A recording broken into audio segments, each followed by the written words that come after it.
the show where we share the stories of the many who intersect with our healthcare system but are rarely heard from. My name is Kevin Poe, founder and editor of Kevin MD. Rate and review the show at kevinmd.com/rate. Subscribe at kevinmd.com/podcast. Today, we welcome back on the show Tammie Chang. She's a pediatric hematology-oncology physician and the co-founder of Pink Coat MD.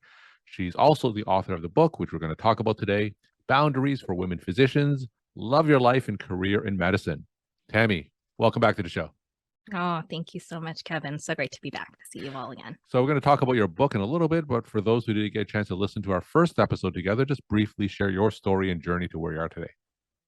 Oh, you got it. I'm 10 years out of training from Peds Hemoc Fellowship. And like I shared before, and I'm very open intentionally, it was actually only 3 years ago. I keep thinking it's longer than 3 years that I was one of those physicians who struggled with deep burnout, severe depression, and suicidal. And so that time of my life, which was only 3 years ago, has really been the catalyst for everything in my life now and today and everything I do. It's why I do Pink Coat. It's why I do all this physician wellness work. It's why I'm so driven and motivated to help make this better for all of us, because I know that I'm not alone in my struggles. There's so much astounding data about suicide in physicians that I was never aware of. And I've been in this for my whole adult life, just like all of you listening. That's what drives me in everything I do today. And I feel that this is my absolute why, my purpose in life. And I commit to doing this for the rest of my life. So over the last 3 years, during your work with Pink Coat MD and with physician burnout and suicide, tell me some of the things that you've done to move the needle in that area. I hope so. What actually changed everything for me 3 years ago, because I wasn't fully honest with everyone around me. I didn't even tell my husband what was going on, to be honest. And I definitely didn't tell people at work what was going on. It wasn't until I reconnected with Louisa Duran, who is now my Pink Coat MD co-founder. She's my longtime friend from Brown. We were in college and medical school 8 years together. Friends since freshman year orientation at Brown's. We were 18. And we had a 20+ year friendship and trust. And she was the first person I really told the truth to. And at that time, she also had been struggling as well, but hadn't anyone to talk to about it because she was isolated as the only woman in her practice. And we shared our stories and realized that there's no way we could be the only two women doctors struggling out there. And we started to dig into the literature and the research, and we realized there was a ton of data that's already been published by a lot of people over the years. But we had never heard of it. And why had we never heard of it? And we're all about data, right? And we love our profession so much. And so that spurred us on this whole journey of what can we do to shed light on the reality of what's really happening behind the curtain, and how do we provide evidence-based solutions? Because a lot of people have already shown excellent solutions to a lot of these problems that we're dealing with, and yet they're not put into practice or not easily available for other people. So that's why we've done what we've done. And we hope we strive. We call it a bubble of love because there are few places in this world, and definitely few in medicine, where there is that safety and the trust and that unconditional love that we certainly have for each other. And that's what we strive to do for everyone around us, whether they're part of Pink Coat or not. It's who we strive to be for other people.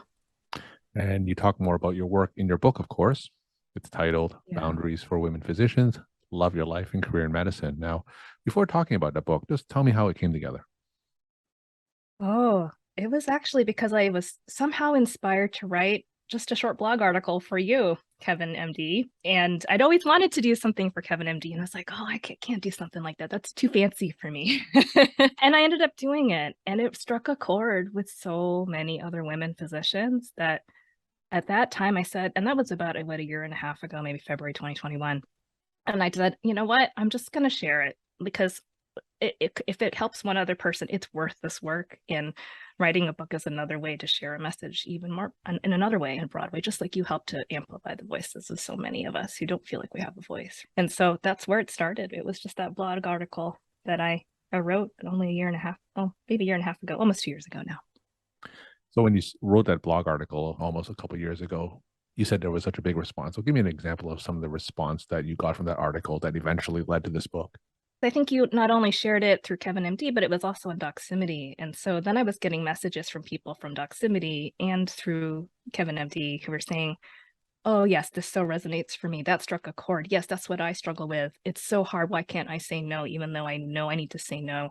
Why is this so hard? And it was like the same theme over and over again. And I personally know that for me, why I got to that deep, dark place that I got in 3 years ago is because I never knew what a boundary was. All we're trained to do in our training and medical training, medical school, is to just give, right? We're altruistic. We're giving human beings. The vast majority of us are drawn to this for a deep sense of calling to help other people.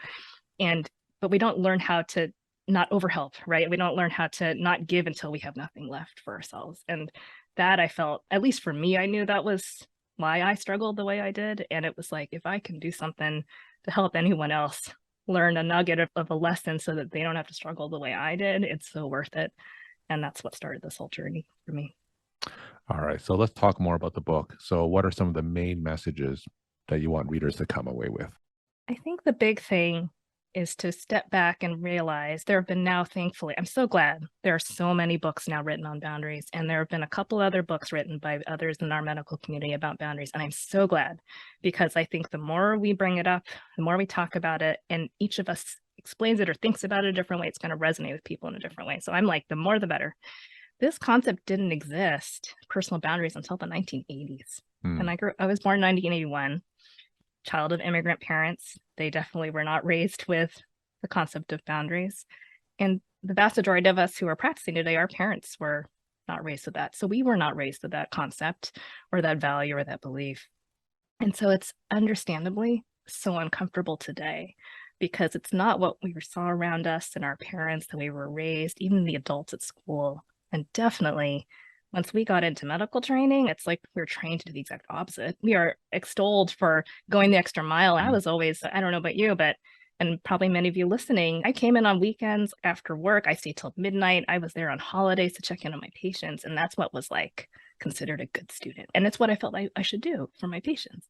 So I just want to step back and give that perspective, because I think when we even bring up this concept, it's such an uncomfortable topic for all of us. So, give us an example of how those boundaries are sometimes ignored in medicine. You certainly can draw from examples, I know, from your own practice, but from stories from the other physicians that you talk to, just paint a picture of sometimes how those boundaries are ignored in medicine. Oh, yeah. I think it happens every single day. So it can be on a small level, as in how available we are in general to staff, to patients, to colleagues. We've been trained to be 24/7. A lot of the struggles with our EMR is that we are charting after hours. We're charting on weekends. We're spending our vacation time to catch up on charting. That's one very obvious example of we don't have boundaries because we're just always working. I still have so many colleagues who leave their pager on 24/7 because just in case they need to be available, or just in case something could happen, even though they're not the point person on call. And that, yes, that's how we were trained, but it doesn't serve us when we're adults in the real world trying to sort of sustain in this career that is becoming harder and harder by the day. There was just another big headline in the New York Times today that just came out about this distressing levels of physician burnout. And you know that better than anyone. You talk to all of us personally. So that's another example. Yeah. So, how hard is it to change that mindset? Like you said, the reason why a lot of us go into medicine is because we are so altruistic, we are so giving. And you're right, the concept of boundaries sometimes is foreign to a lot of people who generally go into medicine. What are some things that we can do to reestablish those boundaries? Such a great question. The first thing that I do, and I work with people as a leadership coach too, because that's what really helped me. That's what saved me really at my darkest time, was reevaluating what my core values were and really what my why and purpose was, and being able to articulate it with clarity. Because the vast majority of us haven't had the chance to explore that in our lives, even through all those years of training. And so through that experience, for instance, I came to realize I used to think that my core values were compassion and service, which is probably the case, I guess, I would bet for a lot of us, for my fellow physicians, our fellow physicians. But I came to realize that through all that coaching, that my core values are actually joy and love. The way I express my love for other people is through compassion and service, but not never-ending compassion, not never-ending empathy, because ultimately I'm not a joyful person, or I'm not able to give love to anyone if I'm not okay, or I have nothing left to give. I'm like a depleted, right? So that's what I give that example. That's my own personal example, that it's going to be unique to every single other person, but it's really defining and taking that time to allow ourselves to be honest about what is our priorities are in life, which is our core values. What is non-negotiable for you? Like family is a big one for a lot of people. And how many of us are really honoring our family as our core value in this profession? That's one of the first things that gets on the back burner because we just are working all the time. Yeah. We miss school performances, we miss practices, etc. So that's another example too of a way to think about it as well. So, what happens when those core values, and you mentioned family to be one of them, is in conflict with your professional obligations? Because a lot of times, if you want to spend time more with your family, if you want to go see those soccer games with your kids, that's going to put you in tension with what your clinic wants, what patients want, and what your administrators want. So, how do you navigate that tension? That's such a great question. I think that's the biggest one everyone asks, right? I think that because the reality is, I think it's also a mindset. It's thinking about all those because those are all other people. They're human beings too. We're really all on the same team. We're not on two sides of the team. And they are human beings too, who also have families and they have core values. And they probably struggle with setting boundaries too. And so what I encourage others to do is to go from a place of compassion and love for our fellow human beings. Just explain why this is so important to you, not in a way that's mean or demanding, and not that anyone's ever mean, but like demanding or angry or argumentative, but it's really from a place of compassion to say, this is so important to me that I make it to there because, for instance, my father, who is a physician, could never make it to my recitals as a kid, and I have never forgotten that and have been able to forgive him for that, right? So being able to share that with others, because then it helps them understand the deeper why. And the reality is they probably have that experience or similar experience too, so they can relate to that.